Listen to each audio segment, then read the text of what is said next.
Bonjour, bonsoir, chère affranchis. Bonjour, serviteurs de Dieu. Je vous salue au nom de notre Seigneur Jésus-Christ. Je rends grâce à Dieu en ces moments merveilleux que nous allons encore passer dans sa présence. Ces matins d'aujourd'hui, je voudrais dire merci à tous les serviteurs de Dieu qui ont travaillé pendant ces 2 jours de prière, pendant les 48 heures de prière que nous avons passées dans la présence de Dieu. C'était merveilleux. Que Dieu bénisse ses serviteurs et ses servantes, qu'il leur donne encore l'inspiration pour nous amener encore dans la présence de Dieu, puisque pour nous, ça a été très merveilleux. Ça a été très bon. J'invite aussi les affranchis qui ne se sont pas connectés d'avoir l'habitude de se connecter avec nous lorsque nous avons les moments de prière. J'ai béni Dieu pour ces moments que nous allons passer dans sa présence. Nous allons partager la parole de Dieu aujourd'hui sous le thème que j'ai intitulé de la honte à la gloire. Ce thème, je l'ai pris ce matin par rapport à la prédication de Maman Gina hier samedi, où il a parlé que Dieu va nous enlever l'humiliation. Dieu va nous faire du bien. Alors ce matin, moi aussi je vais parler de la honte à la gloire. De la honte à la gloire, j'ai pris les thèmes dans le livre de Genèse 30, versets 22 à 24. Aussi Deutéronome chapitre 8, verset 2. Mais avant toute chose, nous allons prier. Seigneur notre Dieu, nous te rendons grâce en ces moments. Nous te disons merci pour ces moments merveilleux que nous allons passer dans ta présence. Cher Saint-Esprit de Dieu, je t'invite à ces moments. Viens parler, viens enseigner, viens diriger, viens parler à ton peuple. Je m'abandonne entièrement entre tes mains, que je disparaisse et que toi tu apparaisses, que toi tu parles pour convaincre, Seigneur, chacun de nous, pour nous donner, Seigneur, une nouvelle souffle, pour que nous puissions, Seigneur, avoir la force de continuer, pour que nous puissions avoir, Seigneur, la force d'avancer, malgré les situations, Seigneur, que nous ayons, Seigneur, confiance totalement en toi, puisque toi, tu ne nous appelles pas pour rien, Seigneur, tu nous appelles pour nous enlever de l'humiliation, pour nous amener dans la gloire, que ton nom soit glorifié, au nom de Jésus-Christ. Amen. Genèse 30, 22. Dieu se souvint de Rachel, il l'exauça et la rendit féconde. 23. Elle devint enceinte et enfanta un fils, et elle dit, Dieu a enlevé mon opprobre. 24. Elle lui donna le nom de Joseph en disant, que l'Éternel m'ajoute un autre fils. Deutéronome chapitre 8, verset 2. Souviens-toi de tous les chemins que l'Éternel, ton Dieu, t'a fait faire pendant ces 40 années dans les déserts, afin de t'humilier et de te prouver, pour savoir quelles étaient les dispositions de ton cœur, et si tu garderais ou non ses commandements. Amen. Amen, cher affranchi. Je disais que le thème, c'est de la honte à la gloire. À partir du thème que Maman Gina avait donné, j'ai compris que Dieu est en train de nous amener dans une dimension de gloire. Il est en train d'enlever cet habit de honte qui couvre nos visages. Il est en train de changer la situation de chacun de nous. Il est en train de nous faire du bien tout ce temps ici. C'est pour cela que j'ai voulu que nous puissions parler de ces chemins ici qui nous amènent de la honte à la gloire. La Bible dit que Dieu se souvint de Rachel, il l'exauça et la rendit féconde. Elle devint enceinte et enfanta un fils. Elle dit, Dieu a enlevé mon opprobre. Alléluia. Rachel vivait dans la honte. D'où vient la honte de Rachel? La honte de Rachel est qu'elle avait été aimée par son mari, Jacob. Jacob a vu Rachel. Rachel était une bergère. Rachel est la fille de Laban. Laban est l'oncle de Jacob. Après avoir péché contre son frère Ésaü, Jacob s'enfuit. Il va chez son oncle Laban et il vit chez son oncle Laban. Et voilà, c'est son oncle Laban, il travaille pour épouser Rachel. Au moment où Rachel se prépare pour le mariage, le jour où Rachel va entrer dans la maison de son mari, c'est le jour même où son père, Laban va prendre sa sœur Léa pour l'amener vers Jacob, pour que Léa devienne la femme de Jacob. Imaginez, affranchis, serviteurs et servantes de Dieu, comment la situation se retourne contre cette fille ici. Elle est couverte de honte. Son mariage vient de lui être volé. Elle reste dans la famille. Sa sœur Léa rejoint son mari. Son mari est obligé de travailler encore pour prendre Rachel. La Bible me dit que Dieu se souvint de Rachel. Dieu se souvint de Rachel et il exauça Rachel. Elle se souvint de Rachel puisque Rachel était une femme qui était humble. Elle se souvint de Rachel puisque Rachel n'a pas fait de problème par rapport à ce qui lui est arrivé. Il y a d'autres situations qui nous arrivent dans la vie. Lorsque nous sommes en train de traverser des situations difficiles, nous devenons méchantes, nous devenons méchantes à l'égard des autres. Nous commençons à beaucoup parler, à beaucoup nous lamenter, mais j'ai parcouru la Bible, je n'ai pas vu un lieu où Rachel s'est lamentée. Elle ne s'est jamais lamentée. Elle n'a pas créé de problèmes à son père pour lui dire, papa, pourquoi les jours de mon mariage, tu prends ma soeur pour l'amener vers mon mari? Non, elle ne s'est pas lamentée. Elle était une femme calme. Elle n'a pas parlé. Dans les situations que tu traverses, est-ce que tu es calme? Est-ce que tu te lamentes? Je voudrais te dire ce matin d'être comme Rachel, d'être calme, malgré tout ce qui peut t'arriver, malgré tout ce que tu peux traverser, malgré l'humiliation qu'on te fait porter. Reste calme, puisque Dieu connaît. Si c'était actuellement les filles d'honneur, les amis, la robe du marié, la robe de la mariée, tout ce qu'elle avait préparé, ce jour-là, c'était tombé à l'eau. Mais elle n'en a pas fait un problème. Elle s'est soumise à la volonté de Dieu. Affranchie, sachons nous soumettre à la volonté de Dieu. Sachons nous soumettre à la volonté de Dieu. Acceptons que Dieu a un plan pour nous.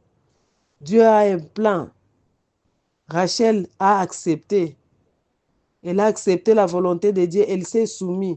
Elle a accepté que sa sœur soit prise comme épouse. Elle n'en a pas fait un problème. Voilà qu'un jour, Dieu se souvint de Rachel à cause de son humilité, à cause de ce qu'elle avait fait. Dieu se souvint d'elle et exauça sa prière. Dieu se souvient de toi. Il se souviendra de toi. Il est en train de se souvenir de toi. Il va accomplir ses promesses à ton égard. N'abandonne pas. Ne te lasse pas. Il va se souvenir de toi. Dieu a exaucé Rachel puisque Rachel a su où se confier. Rachel, au lieu d'aller voir son père dans son problème, elle s'est confiée à Dieu. La Bible me dit que Dieu exauça Rachel. On n'exauce qu'à la prière. Lorsqu'on n'a pas prié, on ne peut pas être exaucé. C'est sous-entendu que Rachel avait prié. Dieu connaissait ce qui préoccupait Rachel. Au lieu de commencer à aller raconter aux gens, à aller vous plaindre, à aller parler, non, elle s'est soumise à Dieu. Elle a prié et Dieu a exaucé. Il a exaucé. Elle a exaucé la prière de Rachel. Bien-aimé, lorsque ça ne va pas, lorsque nous sommes découragés, lorsque nous avons des problèmes, lorsque nous voyons que tout est fini. Prions, puisque c'est la seule voie où Dieu nous écoute. C'est la seule voie où Dieu peut nous exaucer. Ne nous fatiguons pas de prier, prions toujours. Malgré les tournures que la situation peut prendre, Dieu accomplira toujours sa promesse. Nous voyons que Rachel, c'était une femme que Dieu avait rendue féconde. Dans ta vie, peut-être, tu crois qu'être féconde, c'est seulement mettre au monde les enfants physiques. Affranchi, je voudrais te décourager aujourd'hui. Les enfants physiques, c'est bon. Il y en a ceux qui en ont mis au monde, qui leur ont créé des problèmes, qui ne s'occupent même pas d'eux. Mettre au monde, c'est bien, c'est le dessein de toute personne, puisque la Bible dit qu'il n'y aura pas de femmes stériles, ni de femmes qui avortent dans la maison de l'Éternel. Mais il y a aussi une autre façon d'être féconde. Être féconde, c'est mettre au monde. Nous tous, nous avons quelque chose de Dieu en nous. Dieu a placé quelque chose en nous. Il a placé les talents, il a placé les dons. Si tu n'as pas accouché physiquement, tu peux accoucher spirituellement. Tu peux amener une multitude à connaître Dieu. Tu peux évangéliser pour être féconde. Être féconde, c'est évangéliser. Être féconde, c'est être utile dans ton église. Être féconde, c'est avoir les enfants spirituels. Être capable d'avoir quelqu'un qui connaît que si je vais vers tel, je vais trouver une solution. À ce moment-là, tu auras déjà mis au monde, puisque mettre au monde seulement, ce n'est pas mettre au monde les enfants physiques ici. Spirituellement, nous sommes féconds. Rachel a été rendue féconde par Dieu. Je déclare ce matin que Dieu te rende féconde, qu'il te rende féconde spirituellement et physiquement, que tu aies les enfants physiques et que tu aies les enfants spirituels. Puisque moi, je sais que les enfants spirituels dépassent même les enfants physiques. Puisque nous avons vu les enfants physiques aussi, parfois inutiles. Mais si tu as les enfants spirituels, ça dépasse même celui qui a les enfants physiques. Que l'Éternel te rende féconde. Que tu puisses enfanter. Mukolo nyonso yebisaka Nzambe ke na bota. Dans la prière de Rachel, elle a dit, en mettant au monde Joseph, il a dit que l'Éternel m'ajoute un autre. Et l'Éternel a exaucé encore la prière de Rachel. Puisque Rachel, à part Joseph, elle avait mis au monde Benjamin. Elle ne s'était pas arrêtée seulement à Joseph. Elle a mis au monde encore Benjamin. Dieu a exaucé sa prière. Bien-aimés, frères et sœurs affranchis, Dieu nous exauce. Il n'exauce pas aujourd'hui, il n'exauce pas demain, mais il exauce toujours. Il finira par exaucer. Un jour, je sais que toi, tu vas témoigner. Un jour, je sais aussi que moi, je vais témoigner. Dieu va exaucer nos prières. Il est en train d'exaucer. Dans ces groupes, nous voyons les gens témoigner. Nous voyons les gens témoigner. Sache que demain, ça sera ton tour de témoigner. Ça sera ton tour de témoigner. Ne te fatigue pas. Ne te fatigue pas, attache-toi à Dieu. Malgré les tournures, je disais, personne ne peut s'opposer à la volonté de Dieu de s'accomplir dans la vie de son enfant.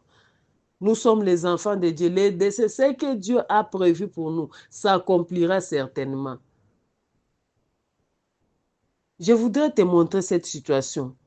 Rachel, choisie par Jacob pour être sa femme, Léa vient intervenir dans ce mariage-là. Rachel met au monde, après avoir donné sa servante, pour mettre au monde avec son mari, elle met au monde son enfant, Joseph. Elle met au monde Joseph alors qu'elle était déjà désespérée. Mais voilà qu'aujourd'hui, c'est Joseph qui devient le Lycosie, le chef de la famille. Pourquoi? Puisque c'était un enfant de la promesse. Puisque c'était un enfant qui était déjà décidé. C'est Dieu qui avait décidé. Le mariage de Rachel et Jacob, c'était le plan de Dieu. Alors, Laban est allé intervenir dans ces mariages-là pour amener Léa qui n'était pas dans le plan. Et voilà que Dieu se souvient de Rachel. Il s'est souvenu que c'était Rachel, la femme qu'il avait prévue pour Jacob. Et la descendance de Rachel amène Joseph. Joseph, cet enfant qui est né après les autres, qui est né après les enfants de Zilpa, qui est né après les enfants que ces femmes ici ont tout fait pour avoir les enfants avec leurs servantes. Zilpa, la servante de Léa, avait donné Gad et Aser. Rachel avait donné aussi sa servante. Elle a donné Bila, sa servante. La servante de Rachel avait enfanté Dan et Nephtali. Tout ce qui était en train de se passer là, c'était à la recherche de la solution. Mais Dieu avait déjà placé la solution dans Joseph. C'est Joseph que Dieu connaissait, qui allait faire sortir ses frères dans les situations difficiles. Joseph a amené le peuple en Égypte. Les peuples qui étaient dans la famine se sont retrouvés à cause de la présence de Joseph.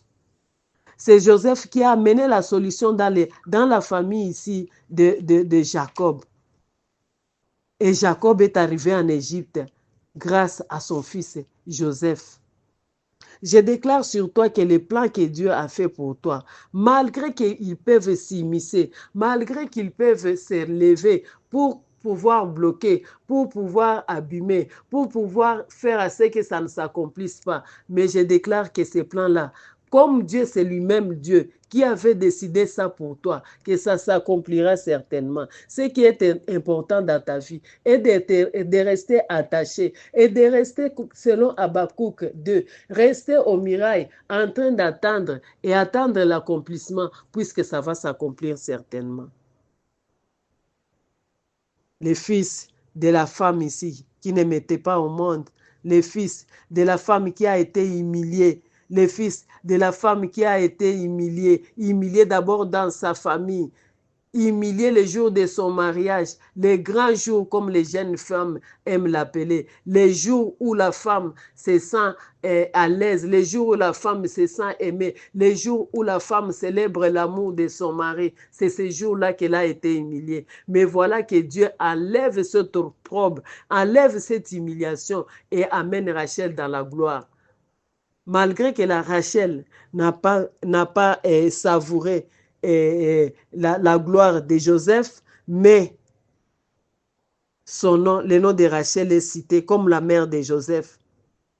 La sémence là de Rachel est restée dans Joseph, puisque Joseph, c'est lui qui a amené la solution dans la maison de Jacob.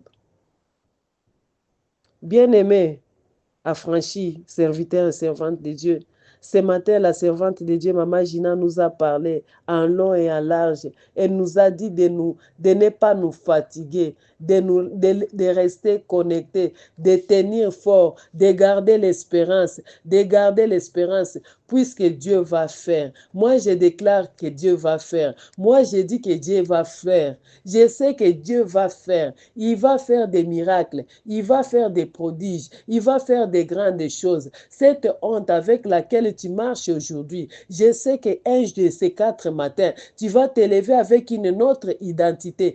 Un de ces 4 matins, tu vas t'élever avec un autre visage. Un de ces 4 matins, tu vas voir la main de Dieu dans ta vie. N'abandonne pas, sois toujours là. Dieu va faire des grandes choses. N'abandonne pas. L'humiliation n'a jamais duré toute la vie. Il y a un temps pour tout. Deutéronome 8, verset 2 dit, « Souviens-toi de tous les chemins que l'Éternel, ton Dieu, t'a fait faire pendant ces 40 années dans le désert, afin de t'humilier et de t'éprouver. » L'Éternel est en train de nous éprouver pour savoir notre vraie position, pour savoir la disposition de notre cœur, pour savoir que si je donne à mon enfant ceci, est-ce qu'il saura les garder? Il y a une anecdote de Louba qui dit, Lorsqu'on ramasse quelque chose dans le jeu, on le perd aussi dans les jeux. Ça veut dire, si tu n'as pas souffert pour avoir quelque chose, tu ne sauras pas la garder. Il faut avoir souffert pour quelque chose pour connaître la valeur de cette chose-là. Je sais que l'Éternel va nous faire du bien. Je sens que l'Éternel, cette année, ne va pas nous laisser dans l'humiliation. Il va nous faire des grandes choses. Nous allons témoigner sa grandeur. Nous allons témoigner sa grandeur. Que l'Éternel se souvienne de toi ce matin.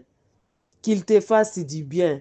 Qu'il enlève cette humiliation avec laquelle tu marches. Qu'il enlève cette humiliation avec laquelle je marche. Qu'il nous fasse quitter de la honte vers la gloire. La gloire de Rachel, c'est Joseph, son fils. Joseph, premier ministre en Égypte. Le fils de cette femme qui a été humiliée. Je déclare que cette humiliation avec laquelle tu es en train de marcher aujourd'hui, c'est une semence pour la gloire de demain, pour la gloire de tes enfants, pour la gloire de ta progéniture, pour la gloire. Je déclare que toi, tu ne vas pas mourir sans toucher à cette gloire. Que cette gloire que Dieu a placée pour toi, tu vas la toucher, tu vas la témoigner. Que l'Éternel te bénisse ce dimanche. Au nom de notre Seigneur Jésus-Christ, Amen.